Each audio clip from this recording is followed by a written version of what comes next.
Hey, what's up guys, my name is the Cherno, welcome back to my game engine series.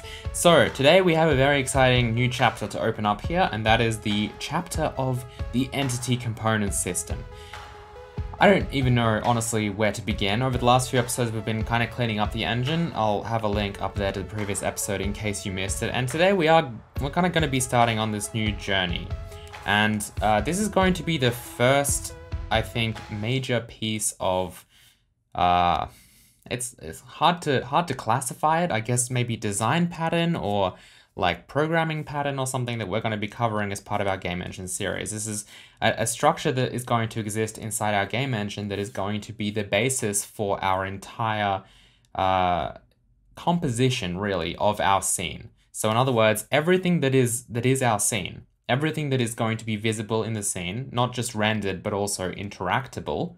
I don't know if that's a word, something that we can interact with. All of that is going to flow through this system. This is a way for us to organize our scene.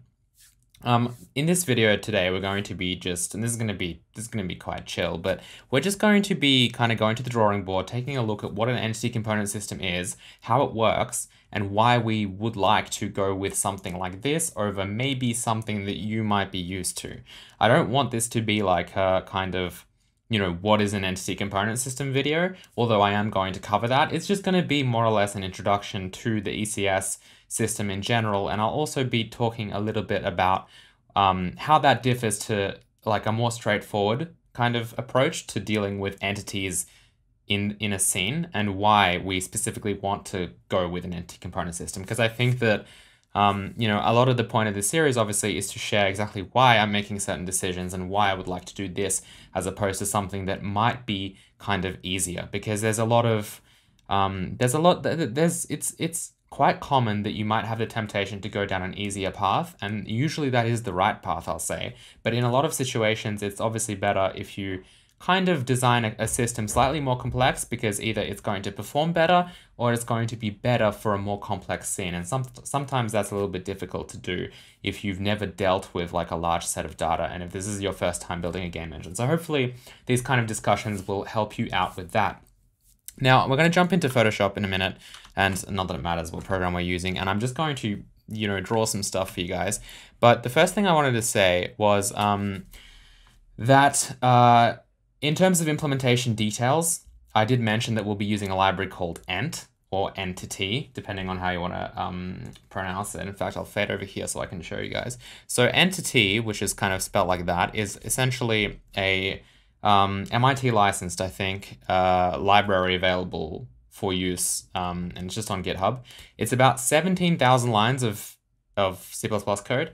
It's very much opt-in, meaning that it's very fully featured. That's why it's so big, but you don't have to use everything. And because it is mostly templated, you know, you're really only going to be compiling code and using stuff that you need, meaning that because it's so complicated, it's not going to be slowing you down. The reason I've decided to go with something like this over writing our own entity component system is because entity component systems are, they're very performance critical, and they're not particularly easy to write. Now, the basics of an entity component system is simple, and I think that based on the information I'm going to give you in this video today, I want you guys, if you're following along with this series in the hopes of learning how to write a game engine, I really would encourage you to actually try and build one of these for yourselves, because it's a really good exercise, and it's something we'll do on this channel in the future as well. We're not going to do it right now, but in the future, I'm going to revisit this, and we are going to write an entity component system from scratch. It's not going to be as good as entity or ent. Still haven't decided. The thing is, I don't want to call it entity because then you won't know if I'm talking about entity or ent. So this is going to be called ent from now on, just at least for this video. But anyway, it's not going to be as good as this because this is very like mature. It's well written. I've looked through a lot of the source code, and it's quite it takes a lot of things into consideration, and it's very performance friendly, and that's why we're going to be using it as well. I think Minecraft Windows 10 edition uses it, so it's got some big names using it, which is also good because obviously they've built a larger game than we have at the moment, and probably ever will. So it's a good piece of technology. Anyway, we're not going to be talking about implementation details in this video. That was kind of my point here. That we'll be using ent, but it's, you know, we're not going to use it today.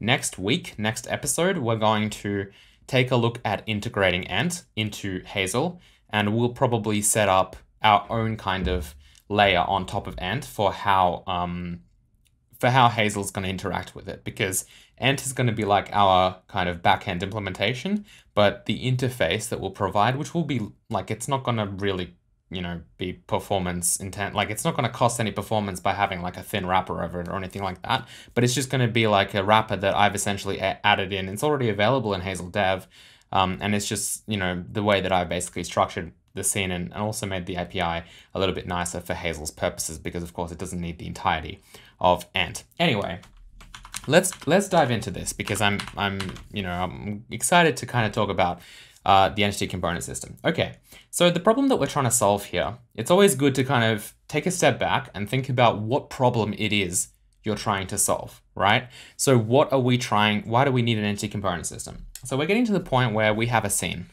right? And a scene, if essentially, like, what is a scene? We can define a scene in many ways, but essentially a scene for us is almost like a container that is going to hold different objects. And the thing is, these objects, we refer to them as entities. Unity refers to them as game objects. Unreal Engine refers to them as actors or pawns, or a few different things depending on what they actually do. These are essentially things that exist inside this scene, inside this container, that do something. Now, they can do many different things. For example, we could have a game object or an entity. We'll be calling them entities from here on out, but they're game object, entity, same thing. We could have an entity in the scene that is responsible for simply like managing the UI display that tells you what score you're on. Maybe you're making a game like Flappy Bird and you want to display the score here. You could have an entity that just runs some code, runs a script in the background, and does something, handles your metagame. So in other words, that's an entity that you wouldn't even see necessarily. I mean, the score would be visible, but let's just pretend that it's not the score. Let's just pretend it's some kind of metagame script. That is an entity that exists in your scene, but it's not rendered in any way because it's just got a script attached to it.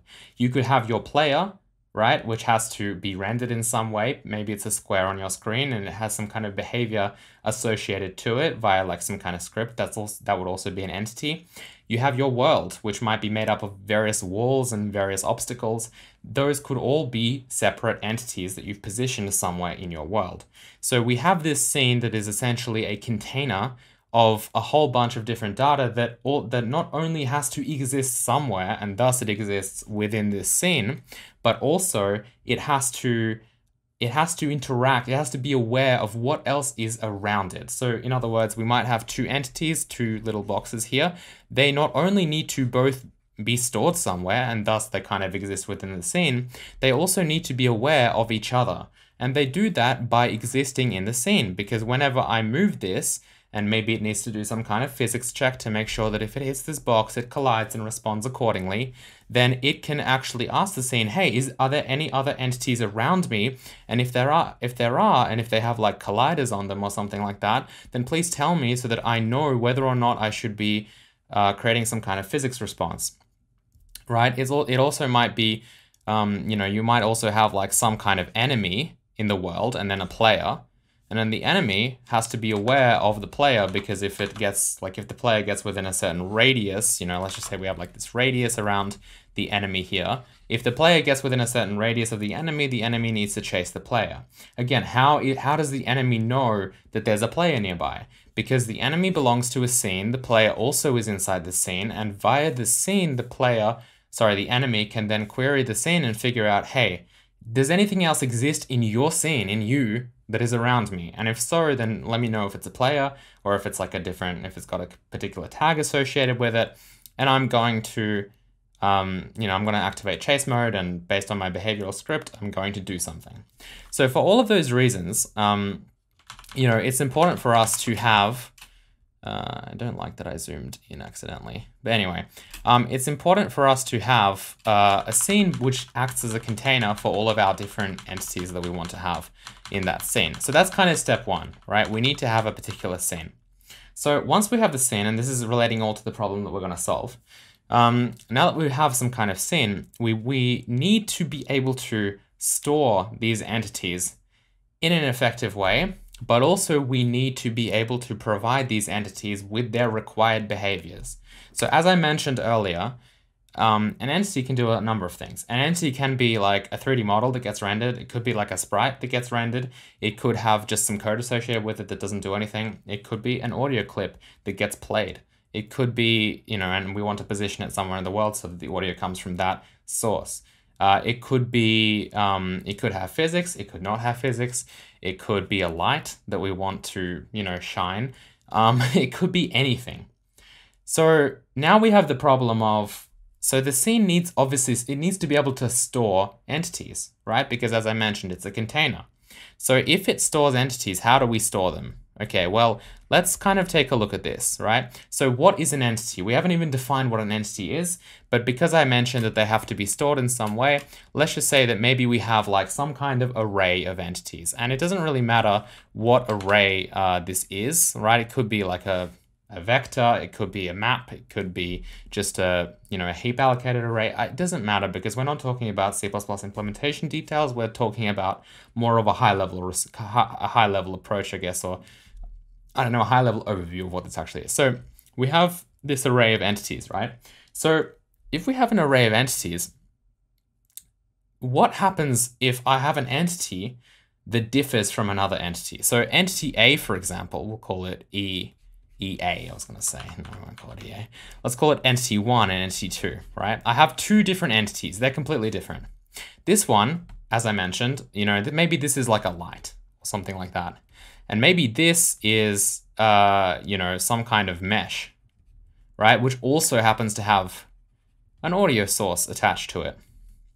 So if I have a mesh that is also an audio source, and then I have this light thing here, right?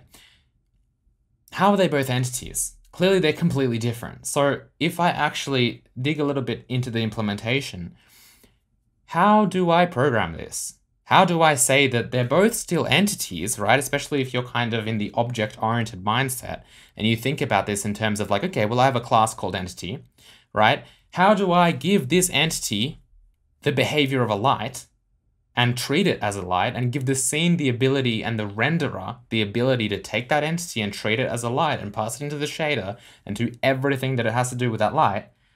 How do I give it that behavior and then also take the second entity, which is the second entity inside this dynamic array or whatever?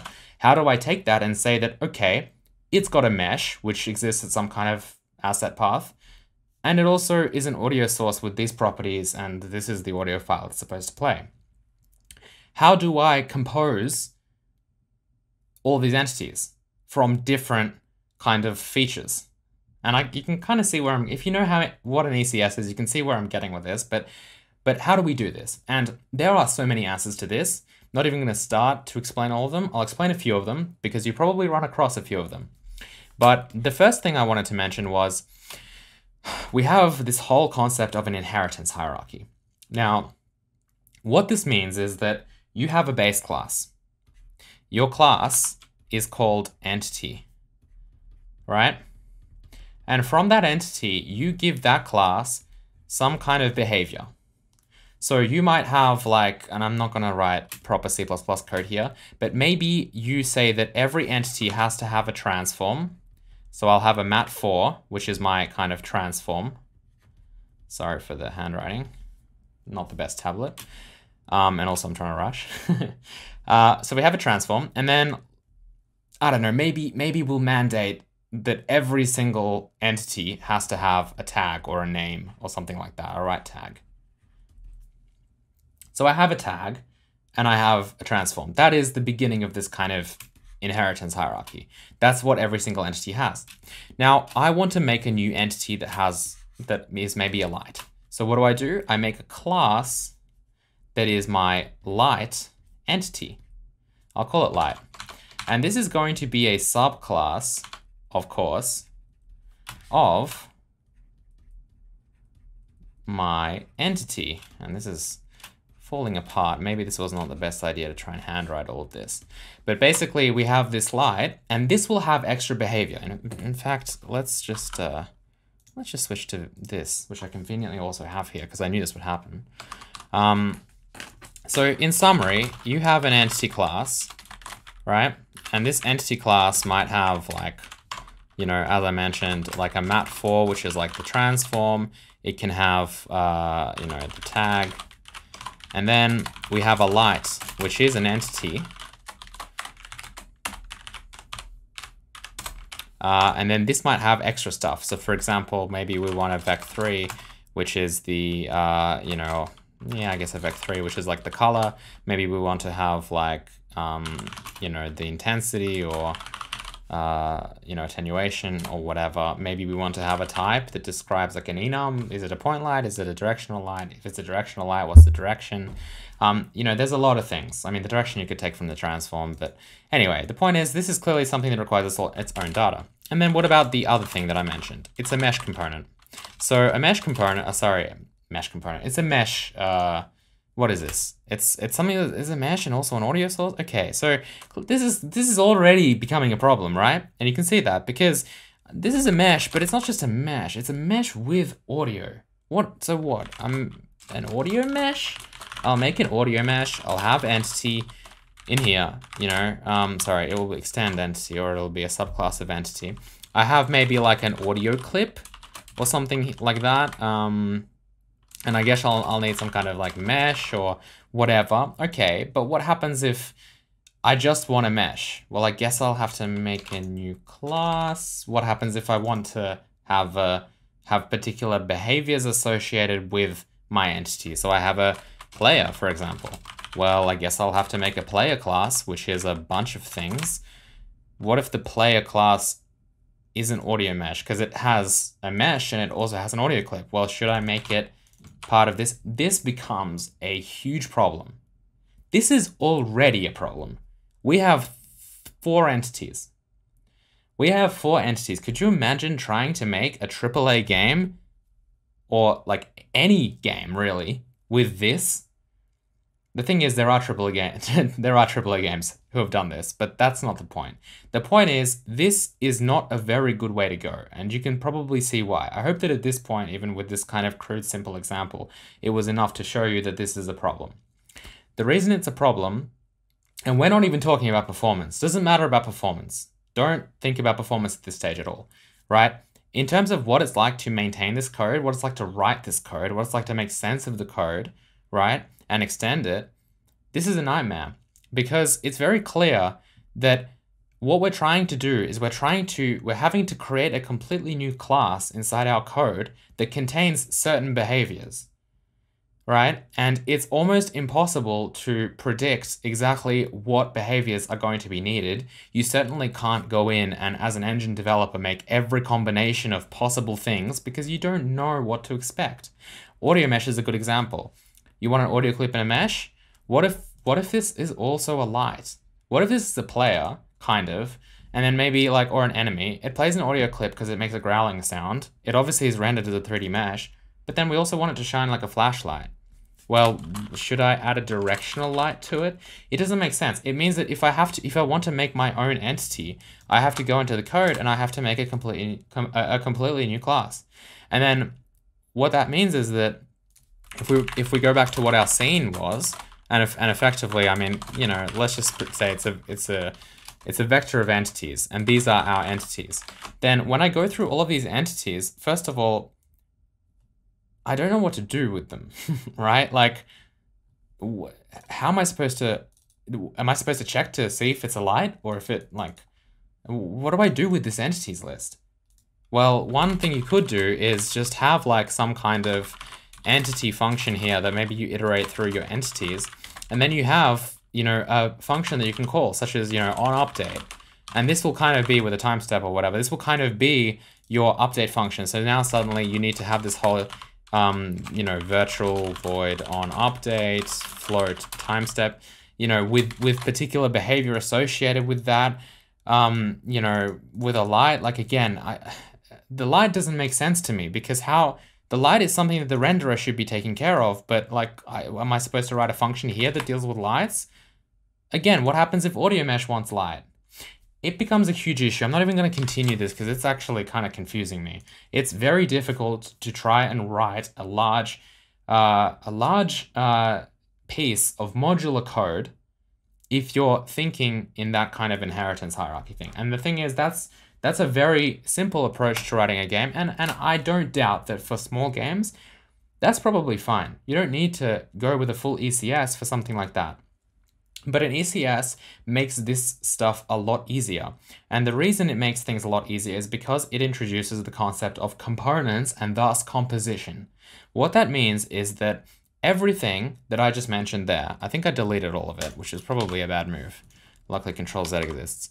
Everything that we have here, what is happening here is clearly all of these entities that I'm creating here by just making new classes, clearly what they are essentially a composition of various different either data or behaviors, right? So for example, an audio mesh, I mean, it says it in the title, right? Audio mesh, it's an entity that has an audio clip and also has a mesh.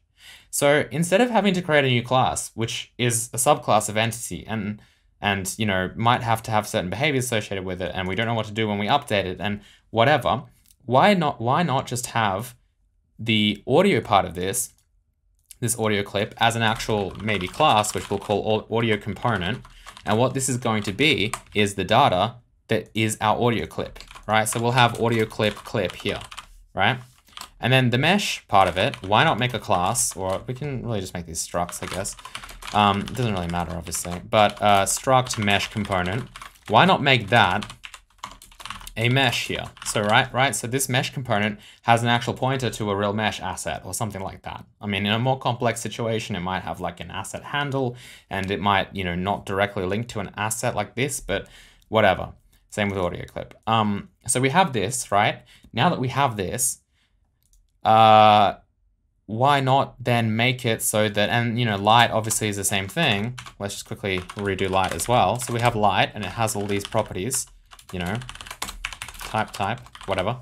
Now that we have all of these components, why not then just take entity and say that instead of entity containing even any data, right? I mean, it can have this stuff maybe, but instead of it containing anything, why doesn't it just contain like a bunch of components? Okay, well, how do we do that? Well, again, not the best solution, but you know, let's just say we have a base class called component. And the benefit here is that we can obviously use some sort of like, you know, inheritance here where maybe like a light is a type of component, right? And if we have everything as a type of component, then we can have like a vector of components. So we have all of our components, right? And then they're all instances of one of these types. And this is all great because it means that, like, you know, we can, this can be completely modular. If we want to create a new entity on the fly that, again, is like that enemy that has a mesh and an audio clip and then also has a flashlight, well, we just push a light component into here. Sorry, microphone. We just push a light component into this components list, right? And this vector now has a whole bunch of components. And this might seem like a great solution. And I mean, arguably it's probably better than the inheritance situation we had before. There's still a bit of inheritance going on, right? But it's still like, it's not bad. We essentially end up with a bunch of entities that we don't have a billion classes. We just have a class per component or a struct per component. And then if it's time for us to compose our entity, we can compose it out of any number of components. And that's fantastic because if you think about it, without even having to write code, we've suddenly made our entities extremely dynamic. Because as I mentioned, if I have an enemy or something that has a mesh and an audio clip, I can decide to give it a light. I can decide to give it a flashlight. And it's as easy as just adding that light component to that entity. Suddenly it's a lit entity or whatever, right? We have this newfound ability to be able to compose things. And that is probably one of the strongest part of this ECS. You can hear this tossed around a lot. Composition over inheritance. Instead of us inheriting certain things and then adding more behaviors onto it, and then, you know, deciding that, well, okay, if I want something to be a light and an audio source, I can't have multiple inheritance potentially. I mean, you could, but not really. So instead of that, I guess I'll just add in more code. It doesn't make sense. But with this, you have that list of components and you can push everything into it. Again, in practice, and sorry, in theory, sounds great. In practice, that's still not a great solution. And the reason that it's not a great solution, well, there's a lot of reasons it's not a great solution, but the reason we'll focus on today, which is the real reason, asterisk, is performance. If I have a whole bunch of entities in the scene, and I'm talking about like a lot, let's just say 1 million, just because I'll just throw that number out there. I have 1 million entities in the scene. How would I deal with all of these components? So as I mentioned before, if it's time to render this, we obviously need to go through all of the entities that have a mesh, or all of the entities that you know, have a light, or like have a light component, I guess, right? Or all of the entities that you know, maybe have an audio clip. We want to go through all of those entities, and we want to be able to play that audio, or like play the next few samples of that audio, whatever. Right? So if we're the renderer and we're trying to get through this, or maybe we have a script component. So like, you know, we have a few entities linked up to a C# script.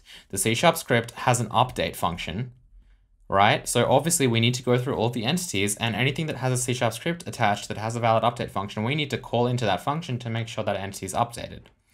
If they're particle systems, or if they're physics based, we need to make sure we update the physics. We kind of start to reach this problem where if I just have inside scene, right? If inside scene, if I have this like array of entities, and inside entity, right, I have an array of components, then what I kind of have to do, and you know, I mean, the way I've written this is crudely, it doesn't have to be this bad, right? Like, I have a vector of components. You would never have a vector of components. At the very least, you'd have like an unordered set or something like that, because usually in these entity component systems, you can't have more than one component, right? You can't have more than one light, or you can't have more, like, you know, this entity either has a light or it doesn't have a light. If you want to have multiple lights, well, usually you'd make multiple entities. If you, and you know, in the case of the flashlight example, I know I kind of added that to the entity, but usually you'd have like, you know, you'd have a light entity that was kind of attached to your main mesh entity, like by being a child of it. So it's like parent is that mesh entity, and that way, you know, the transform kind of moves with the entity. And anyway, a few different things going on there. But for the most part, you know, you kind of have one component. You need to have one component per entity. And like with script components, maybe the script component itself can contain multiple C# scripts or something like that. That way you can get around that by essentially having a list of scripts, and that therefore you can attach multiple behaviors to one entity, which might be desirable. Anyway, the point is though, you usually have like one of these, so maybe you have like a map or a set or something that can, you know, deal with that. So it doesn't have to be that bad, but ultimately, how do we get through this? Let's picture a real world example. Well, we have to have an update function for our scene. So maybe on scene update, so we have scene on update. So inside this function, right, we kind of have to go through every entity. We have to go through every entity, so we have a for loop iterating all over the entities, right? So we go through every entity, and then inside there, what if we need to render everything? So we need to submit all of our meshes for rendering. Well, I guess for every entity, we need to ask it, does it have a mesh? Does this entity have a mesh component? If it does, submit it for rendering. I'm not sure what's going on here. Submit, right? So renderer, submit, mesh, whatever. And we submit it.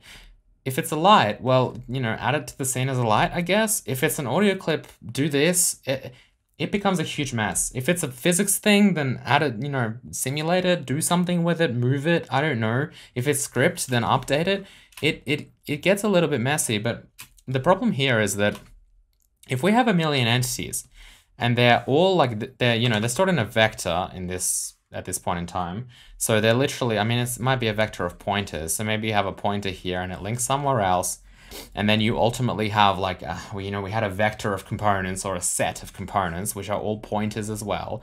And it goes somewhere else in memory. And then this is like our transform component, which we kind of need, right? Or this is our mesh component that we want to submit, right? Maybe this one is our pointer to our mesh component that we want to submit. then when we look at this, we suddenly need to, you can see the memory indirection happening here, right? Not to mention that we have to loop through every entity, which again is in a completely different memory address. And we don't even know if it has the right component. So we need to have a branch there, like an if statement. And then when we finally do decide we want it, we have to go somewhere else in memory. This is terrible for something called the CPU cache or whatever you guys like to, however you like to say it. I say it cache because I'm from Australia. So this CPU cache is very, very important. And we're not going to talk about it here, but essentially the problem with these memory redirections is that if we're not dealing with memory that is contiguous, meaning that like literally we're not dealing with a whole bunch of bytes at once, the CPU may potentially need to fetch some memory that is stored in a different place in our CPU RAM, right? The RAM associated with our CPU. So not GPU RAM and VRAM, but CPU RAM. So if we're trying to do a cold memory read, meaning we're reading from a location that is not in any of our CPU caches, that can be around, I don't know if this is still accurate, but like 200 CPU cycles, or probably about 100 times more than just adding two numbers together to give you some perspective, right? The point is it's slow. If you happen to have your memory all in one place, then it's way, way, way faster. Because what happens is when you ask the CPU to give you want to take some memory, you want to take some data from your RAM and actually do something with it and load it into your CPU registers. It goes into your cache and you're able to then, since it's there, you can read and write into that cache a lot faster than you can if you decide that, oh, actually I need to fetch some other stuff from elsewhere, right? And because it's a lot faster, it's a lot better to have all that memory close together. And I don't know if I mentioned this or not, but the point being that when you ask your CPU for some memory, it doesn't just get you, that one int, which is 4 bytes. It will get you a whole bunch of memory, starting from the location that you ask for going forwards. And since it does that, you'll basically just collaterally, I guess, get extra bytes of memory that you didn't even ask for. And it's right there on your doorstep. And so instead of going all the way back to the post office to collect your parcel, because it's at your doorstep, you just pick it up from your doorstep. It's a lot faster to access that. Don't know where that analogy came from. But anyway, so the point is we want to take advantage of the fact that our CPU doesn't just give us what we ask for, it gives us a little bit ahead as well. So, and we take advantage of that by basically saying that my data, the data that I'm going to use, the data that I'm now going to iterate over, especially when you're using for loops, this is important, right? The data that I'm going to iterate over using my for loop, I'm going to pack the important stuff close together.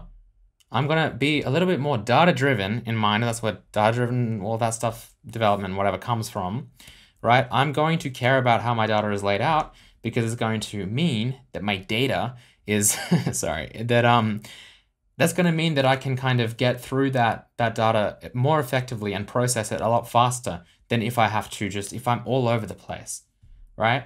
It's a lot quicker to staple a whole bunch of documents on your desk that are right here than if they were scattered around the desk and you have to reach from there, you have to get the other few pages to staple. It's annoying. If you have them all here, it's ready to go.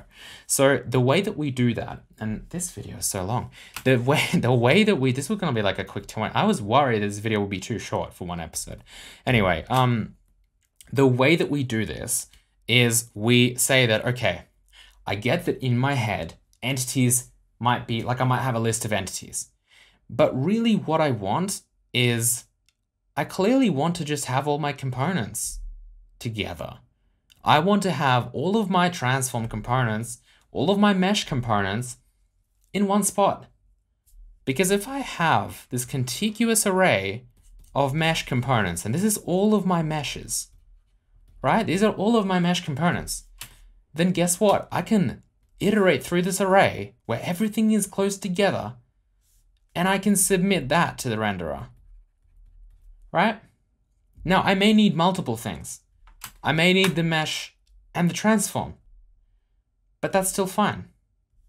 I might need, I don't know, I might need to update all my scripts, so I iterate through all of my script components, and they're kind of all together in memory. Now you can design entity component systems which stagger this a little bit, and we're not going to get too much into this, but ultimately you can have something like transform mesh. You can get into some more complicated memory layouts, but for the most part, if you have this list here, getting through this list is a lot better than having to go through all of your entities, ask it if it even has the component, and then submit it. Because think about it this way. When you're rendering your entity, right, if it has a mesh component, I mean, you are going to need the transform because I need to know where on earth to render it. Maybe I also need to know if that entity is active and a few other housekeeping things. But ultimately, if I'm going through the meshes, if I'm going through all of my entities, I see it has a mesh, I want to render it. Do I even need to know that it's an entity or which entity it is? Not for rendering meshes. All the renderer cares about is give me a vertex buffer, give me a material, give me an index buffer, I'm good to go, That's all it needs. It doesn't care what entity it's coming from, it's drawing pixels on the screen.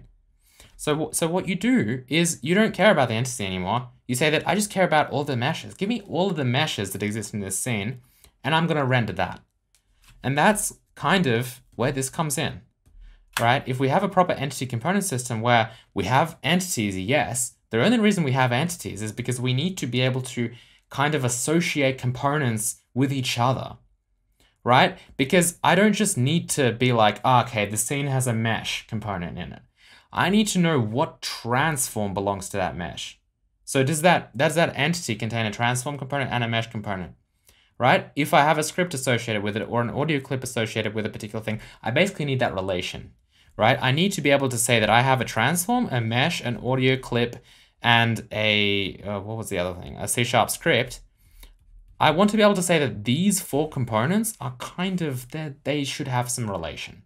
And that's why we use an entity in the first place, just because we need that relation. We need to be able to be aware of that relation, because if we're not aware of that relation, then we have no idea when the C# script asks for its transform, how does it know what the transform is?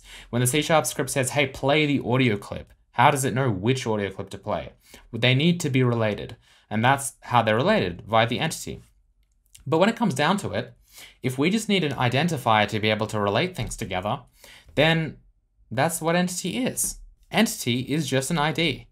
And it can be like, we can have like a 128-bit like universally unique identifier, which is usually what game engines would have. We can have like, Ent, the framework, the entity component system, uses a very simple kind of incrementing ID because it's not meant to be universally unique, and it's something the game engine can handle anyway. But the point is, it can just be a number, like 5. So this entity is the number 5, which means that this C# component is associated with entity 5. This audio clip is associated with entity 5.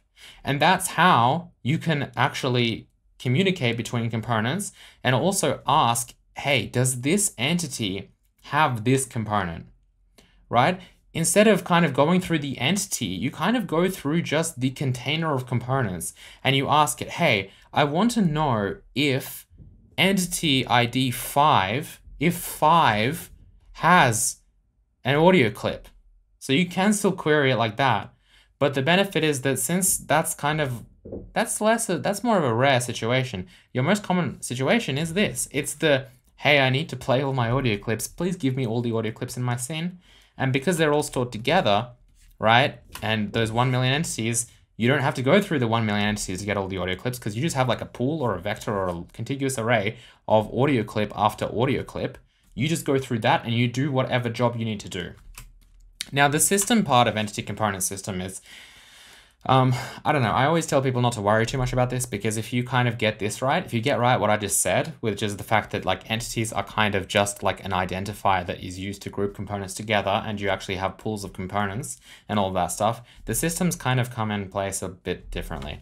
The point of a system in the entity component system is basically to have some kind of system that deals with a particular component. So in other words, I want to have a system that deals with just my transforms, or I want to have a system that just like this, what I just showed you, this kind of render a mesh system, that's a system, right? It goes through all of my meshes in my scene and it submits them to the renderer and it renders them, right? A system might be a physics system that, it might have multiple components inside it.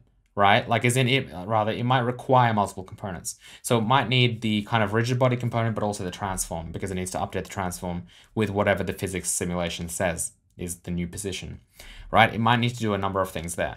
But ultimately, that's what a system is. It's just something that goes through components. It doesn't really care about entities. It can care about relations, but it's not supposed to. Like, all it really sees is the component data, and it does something to them. So it might update the C# scripts, right? Now, do I think that you should write separate classes that are just systems? And like, that's a long story, and that's something else. And ultimately, no. I think that the system part of an entity component system just comes naturally, really. And I don't see much benefit of really kind of segregating it too much from your core scene. The point is that you have that list of components and you can deal with that. I think that's pretty much it. Hopefully that makes sense. If you guys have any more questions, I was tempted to live stream this just so I could answer questions and stuff. But if you have any more questions or corrections, maybe I said something wrong, let me know in the comments below. I think that pretty much covers entity component systems. So much of this kind of functionality and this storage of pools and this kind of classification of entities and their relations and adding components, removing components, having registries of components that belong to a specific scene, all of that is going to be handled by Ent, right? So all we need to do is basically either create some kind of good API that will easily allow us to access all of these components and entities in the way that we see fit. And then that's kind of like it. And Ent will kind of make sure that everything else works for us, and that iterating over either selective components or groups of components, so in other words, we might want the transform and the mesh at the same time, all of that kind of storage and like the way that those arrays are stored and iterated over, that will all be handled by Ent. So all the hard work is kind of done for us. All we really need to do is just use it and make sure that we kind of, make sure that we provide components that just contain data only, no behavior, and then we can actually deal with the behavior as part of the system, which iterates through all of the like components of a particular type or types and actually works with them. Anyway, hope you guys enjoyed this video. If you did, please don't forget to hit the like button. Again, questions, comments, concerns, corrections, leave them all in the comment section below. Don't forget to help support this series and everything I'm doing on YouTube by going to patreon.com/the Cherno. Huge thank you to everyone who helps support this. Keep in mind that I already have Ent or Entity up and running in the Hazel development branch, which you'll get access to by helping to support this series on Patreon and my channel on Patreon, all that stuff. And I already have like a scene system with entities, and you can even use the UI to create them and add components to them and do all of that stuff. So if you're interested in jumping ahead, you don't want to wait for us to do this stuff within this series, which we of course will do in the coming episodes. Yeah, you can just jump on that. You'll help support the series, and you'll get access to all of that code basically early. And I mean, that's got like full-on C# scripting, and you can basically make a game in what exists in that development branch. So if you're interested, definitely check it out. Anyway, thank you guys so much for watching, and I will see you next time. Goodbye.